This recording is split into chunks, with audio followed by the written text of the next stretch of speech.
In chapter six, the Ghoul in Pajamas, so Harry and Ron are discussing, how they're gonna do their search for the Horcruxes, and in the meantime, Ron lets Harry know, gives him a warning. He's like, "Hey, yo, my mom's gonna ask you, where we're going this year," and he's already asked Hermione and him, like, kind of grilled them on where they're going, and not too long after that.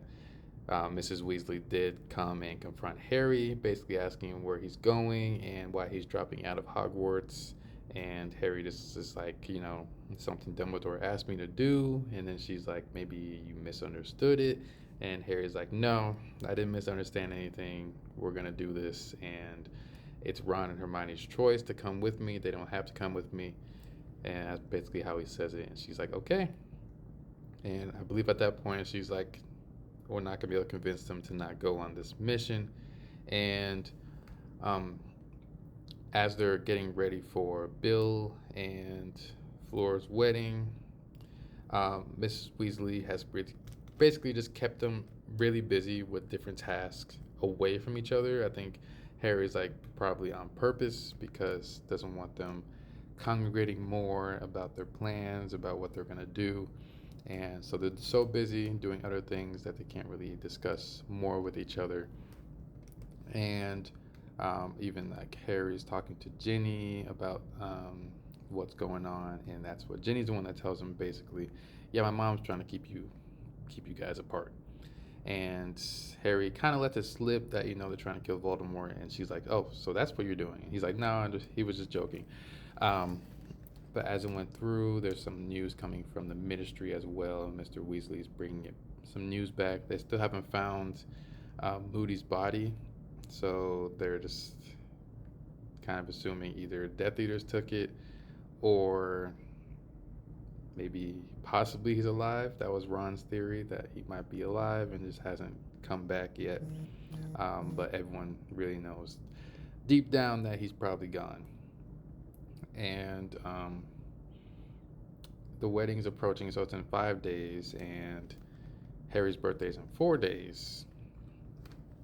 And Harry was ready to leave right after his birthday, but Ron emphasized that you can't leave yet because of this wedding, and they're gonna kill us if we're not there for the wedding. And as they were, Ron was cleaning his room, and Harry found some free time to go up there and try to help him out. And Hermione was in the room as well, and she was sorting through some books. And at this point, they were just talking about what they're gonna do after the wedding, where they're going to go first. Obviously, Harry wants to visit his parents' graves, and after that, they don't really know what else they could do. So maybe they're hoping to find a clue in that place. Godric, is it Godric's Hollow? Um, and Hermione also let them know that she had snatched some books up from Dumbledore's like secret stash, the books specifically on Horcruxes and how maybe to destroy them and how they're formed and those type of things, just to get some more background on what they're going into. And she also lets Harry know that she already has made a plan for her parents. Like she has erased herself from her parents' memory, like completely. So they don't know who she is. They don't know they have a daughter. And they know they're supposed to be in Australia, and that's their goal, to be in Australia and live safely. And at this moment, Harry realizes that what like Hermione's done, like just to be able to keep her family safe. And then Ron has a ghoul in his attic, and the ghoul is gonna take his place while he's gone, and they're just gonna say that Ron's sick. That's why he's not at Hogwarts.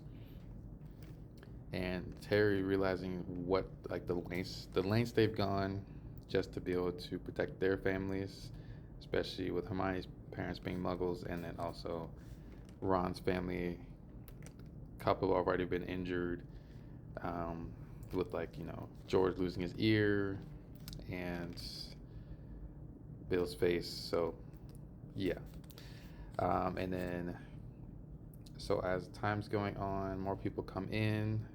The floors, her parents come in, and also Charlie as well. The house is getting really full, And Mrs. Weasley asks Harry, she asked him what he wants to do for his birthday. And at this right here, Harry's like, I don't want to do anything big. Just a small dinner, nothing big. Is one to intrude, basically. Because he already knows everybody's gone through so much great lengths just to keep him safe. And he doesn't want to just add more onto it. And even at the wedding, he might even have to wear a disguise because he don't want Death Eaters trying to sneak up into the wedding. And there's so many different magical protection spells that's going on. People are coming in and out of the area, so you have to be extra diligent just because of Harry. And Harry's realizing this, and he's like, I don't want to put any more damper on everything. And she's like, okay. And then she gives one last look at him, one last longing look before walking away. And really much in this chapter, also, Harry notices how close Ron and Hermione are getting. As you know, she was crying, and Ron was the one that ran up to give her a handkerchief, and so she could clean off her eyes. And he was holding her as she was crying. Um, and yeah, Harry just noticed that, and his relationship with Ginny. They were alone for a little bit in this chapter, and he really still didn't want to obviously include her with things, and she understood. I think she's willing to wait and um, till after everything is done. So she's okay, hanging out in the background, waiting for when he's ready to come back to her.